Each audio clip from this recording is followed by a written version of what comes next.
Hi friends. इसे English में advocate कहते हैं और हिंदी में वकील कहते हैं। इसे इंग्लिश में पोस्टमैन कहते हैं और हिंदी में डाकिया कहते हैं। इसे इंग्लिश में कारपेंटर कहते हैं और हिंदी में बढ़ई कहते हैं।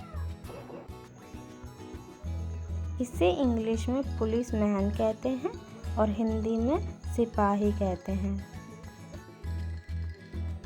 इसे इंग्लिश में बार्बर कहते हैं और हिंदी में नाई कहते हैं।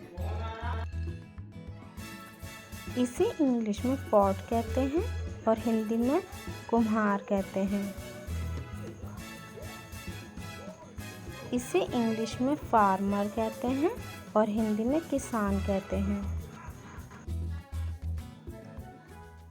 इसे इंग्लिश में सोल्जर मैन कहते हैं और हिंदी में सैनिक कहते हैं। इसे इंग्लिश में टेलर कहते हैं और हिंदी में भी इसे टेलर कहते हैं। इंग्लिश में इसे आर्टिस्ट कहते हैं और हिंदी में इसे कलाकार कहते हैं। इसे इंग्लिश में ड्राइवर कहते हैं और हिंदी में इसे चालक कहते हैं। इंग्लिश में इसे राइटर कहते हैं और हिंदी में इसे लेखक कहते हैं।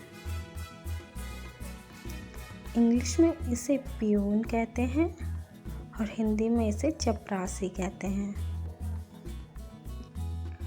इंग्लिश में इसे साइंटिस्ट कहते हैं और हिंदी में इसे वैज्ञानिक कहते हैं। इंग्लिश में इसे वर्कर कहते हैं और हिंदी में इसे मजदूर कहते हैं।